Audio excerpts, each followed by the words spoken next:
여러분의 수면 시간은 하루 6, 8시간, 인생의 3분의 1을 차지합니다. 그 시간이 건강을 살릴 수도 빼앗을 수도 있다는 사실을 알고 계셨나요? 그래서 오늘 저는 반드시 피해야 할 가장 위험한 수면 자세 5가지와 심장을 지키는 단 하나의 황금 자세를 알려드립니다.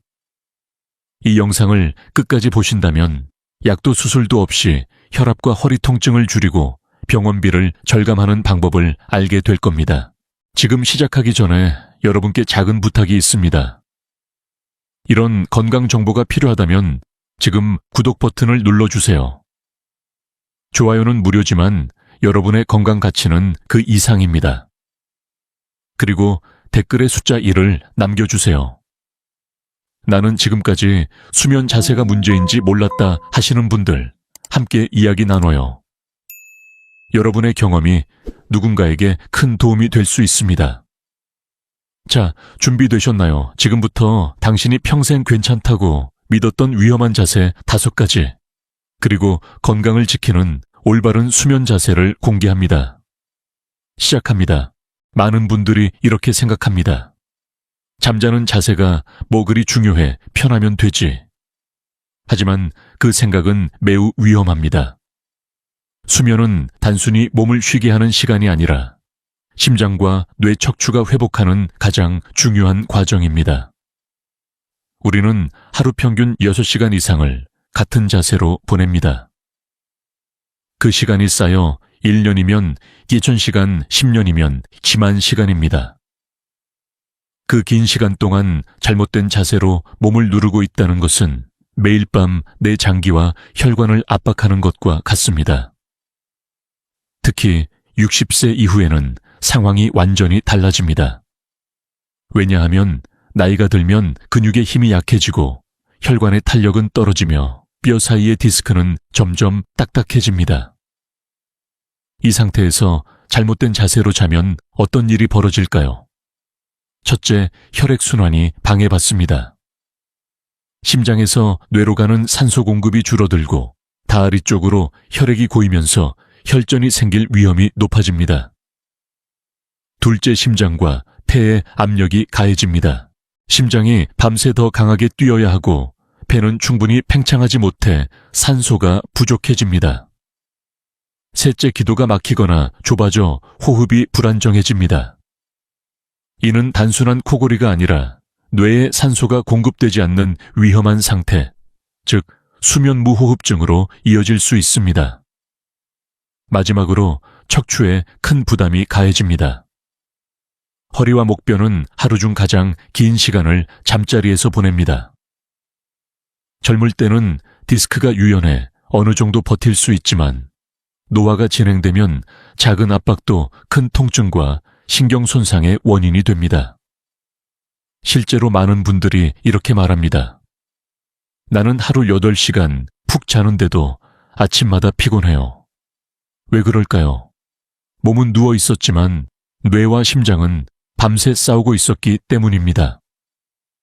결국 잠자는 자세는 단순한 편안함의 문제가 아니라 심장마비, 뇌졸중, 허리디스크, 심지어 조기 사망까지 이어질 수 있는 심각한 건강 변수입니다.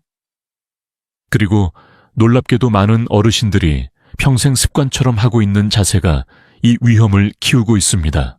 이제부터 저는 그 자세들을 하나씩 공개하겠습니다. 잘 기억하세요. 지금부터 나오는 5가지 자세는 반드시 피해야 합니다. 그리고 이 영상을 듣고 있는 바로 오늘 밤부터 바꿔야 합니다.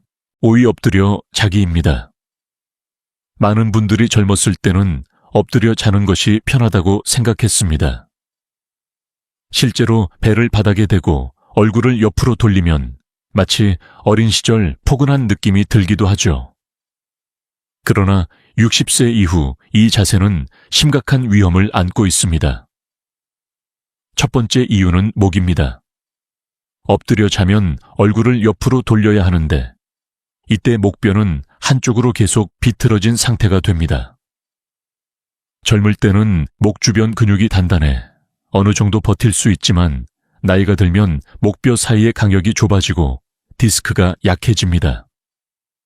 그래서 아침에 일어나면 목이 뻣뻣하고 통증이 심해지는 거죠. 두 번째 이유는 호흡입니다. 엎드리면 가슴이 눌리면서 폐가 충분히 팽창하지 못합니다.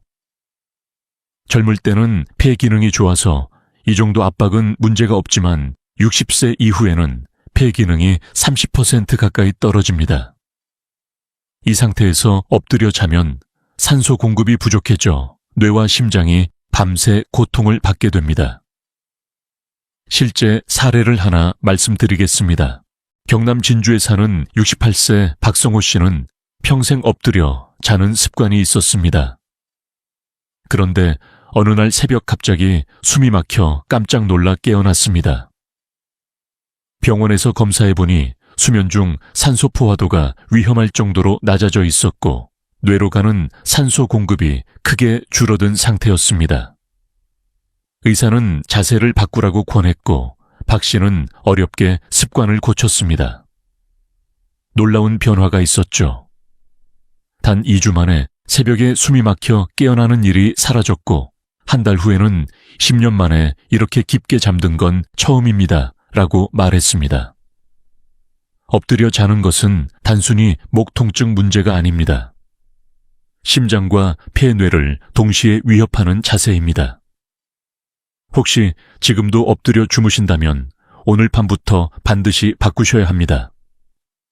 하지만 이 자세는 5위에 불과합니다. 이제 4위를 말씀드리겠습니다. 4위는 똑바로 누워 자기 즉 천장을 보고 자는 자세입니다. 많은 분들이 이렇게 생각합니다. 이게 가장 바른 자세 아닌가요? 젊을 때는 어느 정도 맞습니다. 척추가 곧게 펴지고 몸이 균형을 유지하는 듯 보이죠. 그러나 60세 이후에는 이야기가 달라집니다. 똑바로 누워 자면 혀와 목 뒤쪽 살들이 중력 때문에 뒤로 처집니다. 젊을 때는 목 근육이 튼튼해 기도를 열어주지만 나이가 들면 근육이 약해져 기도가 쉽게 좁아지거나 막히게 됩니다. 이때 생기는 것이 바로 수면무호흡증입니다. 잠자는 동안 숨이 10초 이상 멈추는 무서운 질환입니다. 문제는 한두 번 멈추는 게 아니라는 겁니다. 심한 경우에는 밤새 수십 번, 수백 번 호흡이 멈춥니다. 뇌는 그때마다 산소 부족에 시달리고 심장은 미친 듯이 뛰어 혈액을 밀어올립니다. 결국 혈압은 급격히 올라가고 심장에 큰 부담이 가해지죠. 인천에 사는 72세 윤경희 씨 이야기를 들어보겠습니다. 평생 똑바로 자는 것이 가장 건강한 자세라 믿었던 윤 씨는 최근 들어 낮에도 졸리고 기억력이 떨어진다고 호소했습니다. 검사 결과는 충격적이었습니다. 밤에 숨이 시간당 40번 이상 멈추고 있었던 겁니다. 8시간 동안 300번 넘게 호흡이 끊긴 것이죠.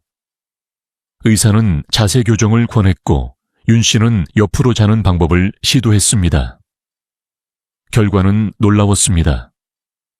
3주 만에 낮에 졸음이 사라졌고 머리가 맑아졌습니다. 수면무호흡증은 심장질환과 뇌졸중 위험을 3배 이상 높입니다. 똑바로 눕는 자세 젊을 때는 괜찮았지만 지금은 심장을 위협하는 자세입니다. 그런데 4위도 이 정도라면 3위는 얼마나 위험할까요? 바로 말씀드리겠습니다. 3위는 왼쪽으로 누워 자기입니다. 많은 분들이 왼쪽으로 자면 소화가 잘 된다는 이야기를 들어보셨을 겁니다.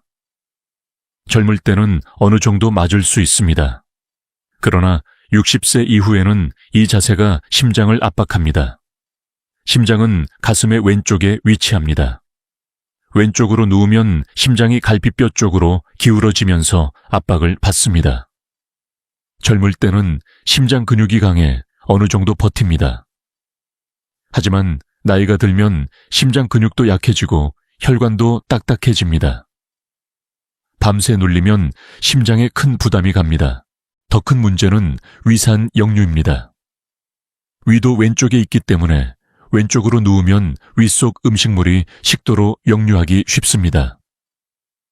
젊을 때는 근육이 튼튼해 막아주지만 나이가 들면 그 기능이 약해져서 새벽에 가슴이 쓰리고 목이 따갑고 기침으로 깨는 일이 생깁니다.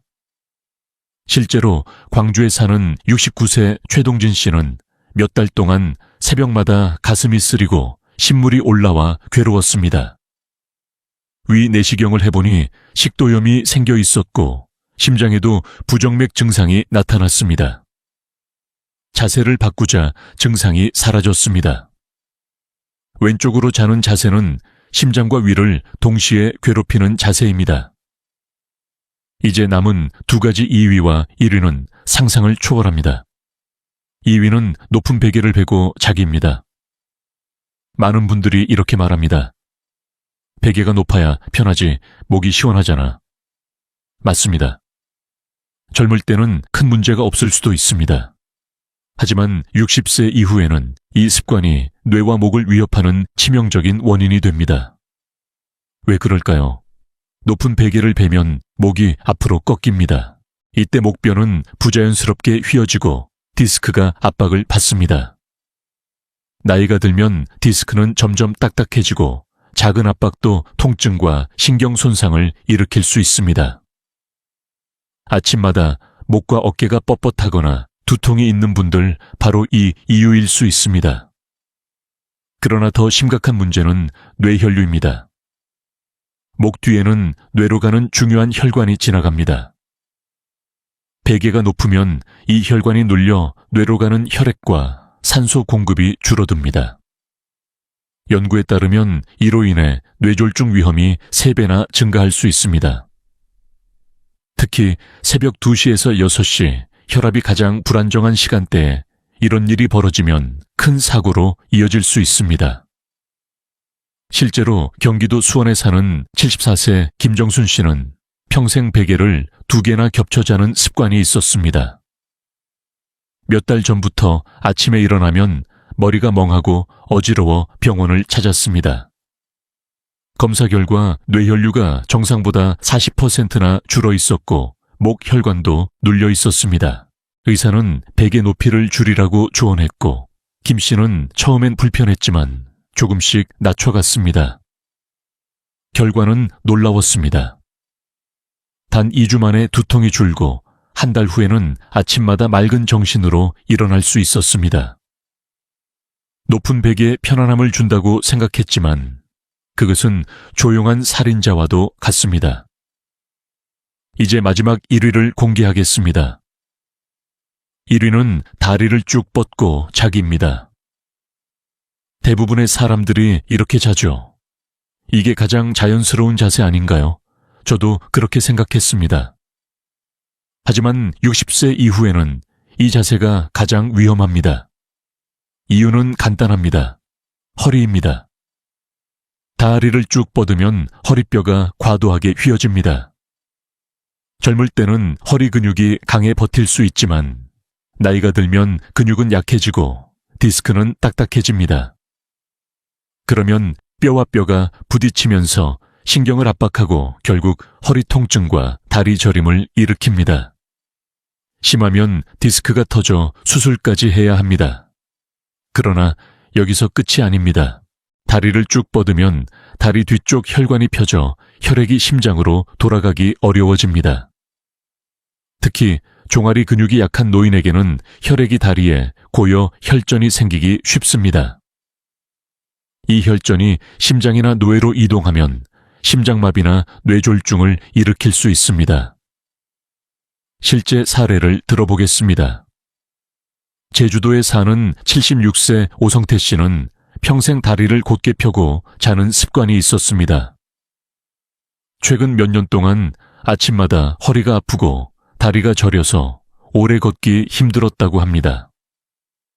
MRI 검사 결과 허리 디스크가 심하게 눌려 있었고 혈관 검사에서는 작은 혈전까지 발견되었습니다. 의사는 무릎을 살짝 굽히고 다리 사이에 작은 베개를 넣어 자도록 권했습니다. 오 씨는 어렵게 습관을 바꿨고 그 결과는 놀라웠습니다. 한 달 후 허리 통증이 크게 줄었고 다리 저림도 거의 사라졌습니다. 여러분, 다리를 쭉 뻗고 자는 것은 편안함이 아니라 허리와 혈관을 동시에 파괴하는 자세입니다. 특히 60세 이후에는 반드시 피해야 합니다. 자, 지금까지 5가지 위험한 자세를 말씀드렸습니다. 그렇다면 질문이 남습니다. 도대체 어떤 자세로 자야 안전할까? 이제 그 해답을 알려드리겠습니다. 이제 가장 중요한 답을 드리겠습니다. 어떤 자세로 자야 건강을 지킬 수 있을까요? 정답은 바로 오른쪽으로 살짝 누워 무릎을 자연스럽게 구부리고 두 다리 사이에 작은 베개를 끼우는 자세입니다. 베개는 목의 자연스러운 곡선을 유지할 수 있을 정도로 낮게 해야 합니다. 왜 이 자세가 가장 좋은지 과학적으로 설명하겠습니다. 첫째, 오른쪽으로 누우면 심장이 위쪽에 위치하게 되어 압박을 받지 않습니다. 왼쪽으로 누울 때처럼 심장이 눌리지 않으니 심장이 훨씬 편안하게 뛰게 됩니다. 둘째, 위산 역류를 막을 수 있습니다.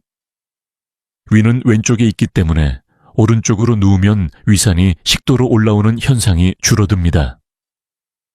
셋째, 무릎을 살짝 구부리면 허리뼈가 자연스러운 S자 곡선을 유지합니다. 다리를 쭉 뻗을 때 생기는 허리 디스크 압박을 줄여주는 거죠. 넷째, 다리 사이에 작은 베개를 끼우면 골반이 안정되고 다리 혈관이 편안해져 혈액순환이 좋아집니다. 마지막으로 목 베개는 낮고 편안하게 해서 목이 꺾이지 않도록 해야 합니다. 이렇게 하면 뇌혈류가 원활하게 유지되고 어깨와 목의 긴장도 줄어듭니다. 실제로 이 자세로 바꾼 분들은 놀라운 변화를 경험했습니다. 서울에 사는 71세 이경자 씨는 오랫동안 허리 통증과 소화불량으로 고생했습니다. 병원에서 약을 먹어도 완전히 나아지지 않았죠. 그런데 이 자세로 바꾼 지 2주 만에 새벽에 깨는 일이 사라지고 한 달 후에는 허리 통증이 크게 줄었습니다. 이 씨는 이렇게 말했습니다. 그저 자세만 바꿨을 뿐인데 몸이 훨씬 가벼워졌어요. 약보다 강력하네요. 여러분, 건강은 거창한 변화에서 시작되지 않습니다. 작은 습관 하나가 심장을 지키고 뇌를 보호하며 허리를 살립니다. 오늘 밤부터 이 자세를 실천해 보세요. 처음에는 어색할 수 있지만 일주일만 참아보시면 몸이 그 차이를 느끼게 됩니다. 이제 다음으로 수면의 질을 더 높이는 3가지 비밀을 알려드리겠습니다. 이 비밀까지 실천하면 깊은 잠과 건강한 아침을 동시에 얻을 수 있습니다. 수면 자세를 바꾸는 것만으로도 건강에 큰 변화가 오지만 여기에 3가지 습관을 더하면 효과는 2배, 아니 3배가 됩니다. 첫째, 잠들기 2시간 전에는 술을 마시지 마세요. 한 잔 정도는 괜찮겠지라고 생각하기 쉽지만 나이가 들면 알코올을 분해하는 능력이 절반 이상 줄어듭니다.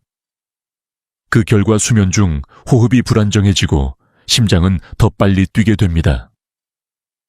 특히 수면무호흡증이 있는 분들에게는 치명적입니다.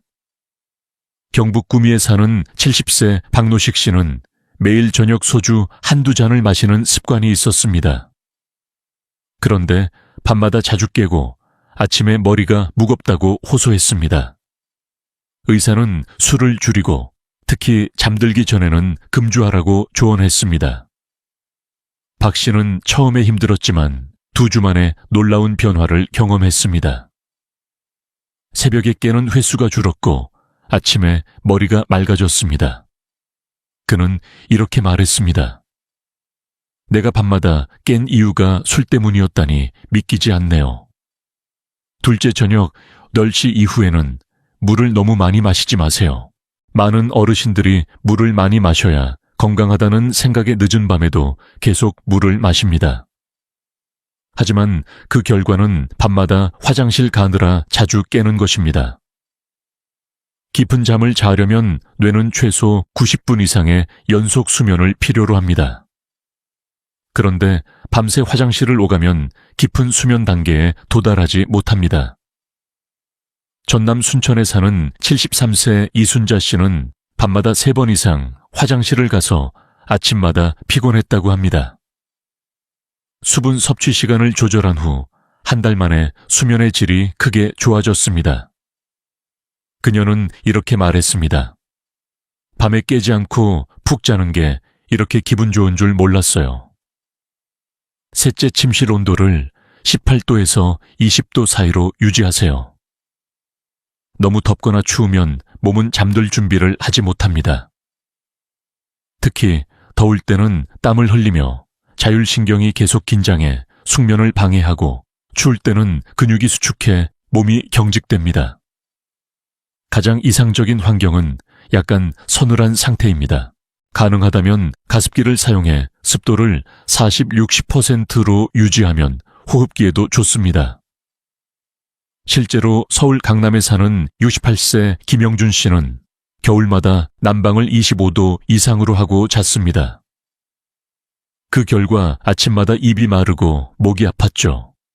하지만 온도를 낮추고 습도를 맞춘 후 그는 더 이상 목 통증을 호소하지 않았습니다.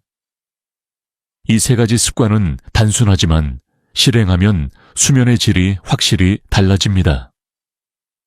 여러분의 침실 환경을 오늘 점검해 보세요. 작은 변화가 내일의 건강을 만듭니다. 오늘 우리는 60세 이후 반드시 피해야 할 5가지 수면 자세와 심장을 지키는 황금 자세, 그리고 수면의 질을 높이는 3가지 비밀을 알아봤습니다. 다시 정리합니다. 엎드려 자기 똑바로 자기 왼쪽으로 자기 높은 베개, 다리 쭉 뻗고 자기. 이 5가지는 반드시 피하세요. 대신 오른쪽으로 살짝 누워 무릎을 구부리고 다리 사이에 작은 베개를 끼우는 자세를 실천해 보세요. 작은 변화 하나가 심장마비를 막고 뇌졸중을 예방하며 허리 통증을 줄입니다. 마지막으로 기억하세요. 건강은 갑자기 무너지는 것이 아니라 매일의 작은 습관에서 서서히 무너집니다. 오늘 그 습관을 바꾸면 내일이 달라집니다. 오늘 밤 당신의 잠자리가 곧 당신의 미래입니다. 지금부터 바꿔보세요. 그리고 스스로에게 물어보세요. 나는 어떤 자세로 자고 있었는가? 내 몸은 어떤 도움을 필요로 하는가? 이 질문의 답이 여러분의 건강을 지키는 첫걸음이 될 것입니다. 잘 자는 사람은 오래 삽니다. 오늘 밤 그 첫 발을 내디뎌 보세요. 이 영상이 도움이 되셨다면 좋아요를 눌러주시고 아직 구독하지 않으셨다면 구독도 부탁드립니다. 그리고 댓글에 나는 오늘부터 바꾼다 라고 남겨주세요. 여러분의 한마디가 누군가의 건강을 바꾸는 힘이 됩니다. 가족과 친구들에게도 꼭 공유하세요. 함께 건강한 잠, 건강한 내일을 만들어 갑시다. 감사합니다. 10년 동안 이 무릎 때문에 얼마나 고생했는지 몰라요라고 하시면서 눈물을 글썽이셨거든요. 2층 화장실을 가려면 남편 부축을 받아야 했고 손자들이 놀러와도 같이 밖에 나가지 못해서 미안해 하시더라고요.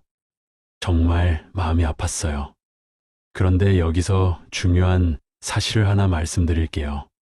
김순희 할머니처럼 10년 이상 무릎 통증으로 고생하시는 분들의 85%는 수술 없이도 충분히 좋아질 수 있다는 거예요.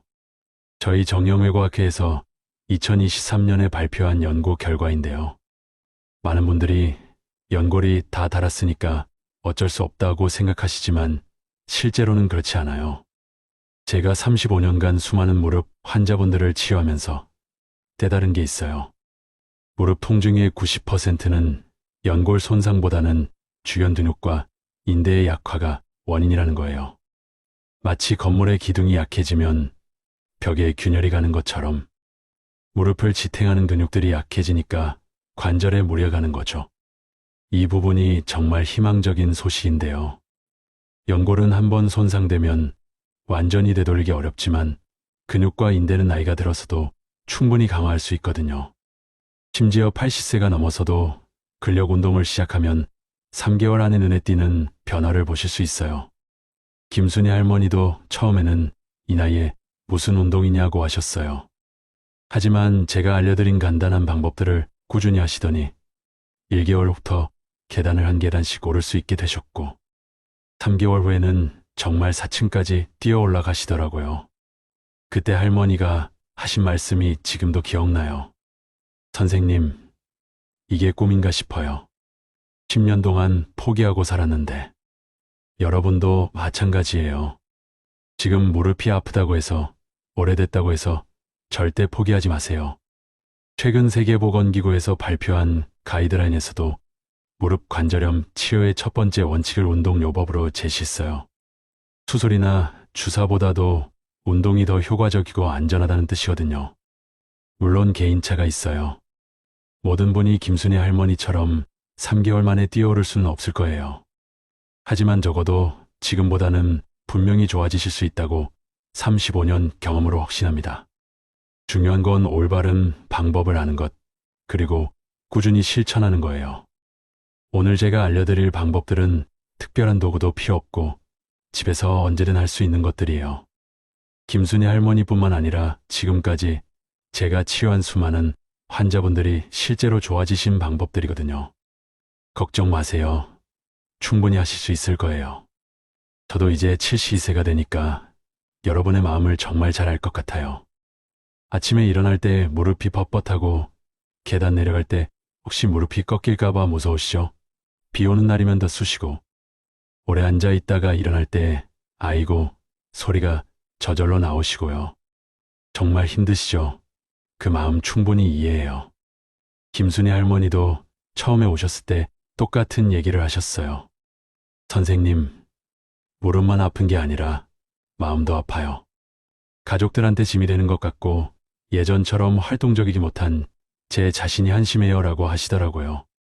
정말 공감이 됐어요. 그런데 여기서 중요한 걸 하나 말씀드릴게요.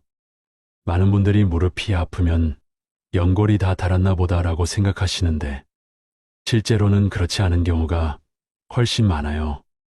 제가 김순희 할머니 무릎을 자세히 검사해봤더니 연골은 생각보다 괜찮았거든요. 그럼 왜 10년 동안 그렇게 아프셨을까요? 우리 무릎을 한번 자동차에 비유해 볼게요. 자동차 바퀴가 연골이라면 바퀴를 지탱하는 서스펜션이 바로 무릎 주변 근육들이에요. 서스펜션이 약해지면 바퀴의 충격이 그대로 전달되죠. 마찬가지로 무릎 주변 근육이 약해지면 연골의 충격이 그대로 가해져서 통증이 생기는 거예요. 특히 우리가 나이가 들면서 가장 먼저 약해지는 근육이 허벅지 앞쪽의 대퇴사두근이에요. 이 근육이 무릎을 보호하는 가장 중요한 근육인데 50세가 넘으면 1년에 1%씩 줄어든다고 해요. 10년이면 10%가 줄어든 거죠. 그러니까 무릎이 아플 수밖에 없어요. 더욱 중요한 건 우리 한국 사람들의 생활 습관이에요. 바닥에 앉는 문화, 쪼그려 앉아서 일하는 습관, 양반다리로 오래 앉아 있는 것들이 무릎에는 정말 좋지 않거든요. 쪼그려 앉을 때 무릎에 가해지는 압력이 체중의 7배까지 올라가요. 60kg이신 분이라면 420kg의 무게가 무릎에 실리는 거예요. 그리고 또 하나 많은 분들이 오해하고 계신 게 있어요. 무릎이 아프니까 쉬어야 한다고 생각하시는데 이게 오히려 독이 될 수 있어요. 우리 무릎 관절 안에는 관절액이라는 게 있는데 이게 연골에 영양을 공급해 주거든요. 그런데 이 관절액은 무릎을 움직일 때만 순환이 돼요. 마치 스펀지를 눌렀다 놨다 해야 물이 들어가고 나오는 것처럼요. 그러니까 무릎이 아프다고 해서 움직이지 않으면 관절액 순환이 안 되고 연골에 영양 공급이 안 되고 근육은 더 약해지고 결국 악순환이 계속되는 거예요. 김순희 할머니도 10년 동안 이런 악순환에 빠져 계셨던 거죠. 하지만 여기서 희망적인 소식을 드릴게요. 이 악순환은 언제든지 끊을 수 있어요. 올바른 운동으로 근육을 강화하고 관절액 순환을 도와주면 무릎은 다시 건강해질 수 있거든요. 연골이 완전히 새 것처럼 되지는 않겠지만 충분히 일상생활에 지장이 없을 정도로는 회복될 수 있어요. 의학적으로 설명하면 이런 거예요.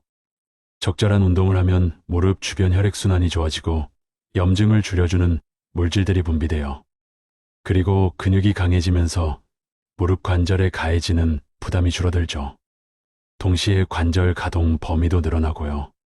실제로 2020년에 발표된 연구를 보면 운동 치료를 받은 무릎, 관절염 환자들이 주사 치료를 받은 환자들보다 1년 후 상태가 더 좋았다고 해요. 이게 얼마나 희망적인 소식인지 아시겠죠?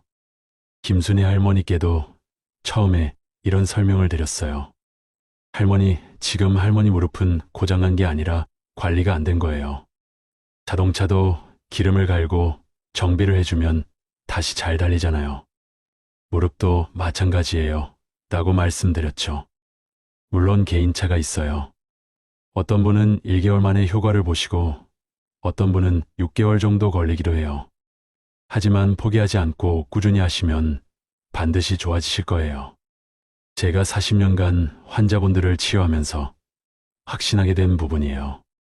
김순애 할머니가 실제로 어떤 방법으로 3개월 만에 계단을 뛰어 올라가게 되었는지 자세히 알려드릴게요. 정말 간단하면서도 효과적인 방법들이에요. 정말 특별한 약이나 고가의 장비가 필요한 건 아니에요.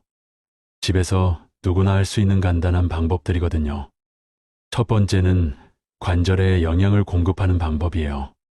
앞서 말씀드렸듯이 우리 무릎 연골은 혈관이 없어서 관절액으로만 영향을 받아요. 그래서 이 관절액이 잘 순환되도록 도와줘야 하는데 가장 간단하면서도 효과적인 방법이 바로 의자에 앉아서 다리를 쭉 펴는 거예요. 김순애 할머니가 하신 방법을 정확히 알려드릴게요. 먼저 등받이가 있는 의자에 편안하게 앉으세요. 그 다음에 한쪽 다리를 천천히 쭉 펴서 발끝이 하늘을 향하도록 하고 그 상태로 10초간 유지하는 거예요. 이때 허벅지 앞 근육에 힘이 들어가는 걸 느끼실 수 있을 거예요. 10초 후에는 천천히 다리를 내리고 30초 정도 쉬었다가 다시 반복하세요. 한쪽 다리에 10번씩 양쪽 다리를 번갈아 가면서 하시면 돼요. 하루에 아침, 점심, 저녁으로 3번 정도 하시면 충분해요. 김순애 할머니가 처음에 이렇게 간단한 걸로 정말 효과가 있을까요? 라고 하셨는데 2주 후에 오셨을 때 선생님, 정말 신기해요. 무릎이 덜 뻣뻣해진 것 같아요. 라고 하시더라고요. 이 운동이 관절액 순환을 도와주거든요. 혹시 다리를 펼 때 무릎이 아프시면 무리하지 마세요. 아픈 정도까지만 펴시고 조금씩 범위를 늘려가시면 돼요. 그리고 운동하시기 전에 무릎에 따뜻한 찜질을 5분 정도 해주시면 더 좋아요. 두 번째는 무릎을 지켜주는 숨겨진 근육을 강화하는 방법이에요. 이건 정말 중요한데요. 많은 분들이 모르고 계신 근육이 하나 있어요. 바로 엉덩이 근육이에요. 엉덩이 근육이 약해지면 무릎에 비정상적인 압력이 가해져서 통증이 생기거든요. 김순애 할머니가 하신 방법을 알려드릴게요. 벽에서 30cm 정도 떨어져서 등을 벽에 기대고 서세요. 그 다음에 천천히 쪼그려 앉는데 무릎이 90도 정도까지만 구부리시면 돼요. 완전히 앉지 마시고 의자에 살짝 앉는 정도로만요. 이 자세에서 10초간 버티신 다음에 천천히 일어나세요. 이때 허벅지와 엉덩이 근육에 힘이 들어가는 걸 느끼실 거예요. 처음에는 5번 정도부터 시작하셔서 점차 늘려가시면 돼요. 김순애 할머니는 처음에 3번도 힘드셨는데 한 달 후에는 15번까지 하실 수 있게 되셨어요. 선생님, 다리에 힘이 생기는 게 느껴져요 라고 하시더라고요. 이 운동이 무릎을 안정시켜주는 핵심 근육들을 강화해 주거든요. 만약 이 운동이 너무 힘드시면 의자를 뒤에 놓고 하세요. 실제로 앉지는 마시고 앉을 듯 말 듯 하는 자세만 취하시면 돼요. 안전이 제일 중요하니까 무리하지 마시고요. 그리고 계단을 대비한 특별한 연습법도 알려드릴게요.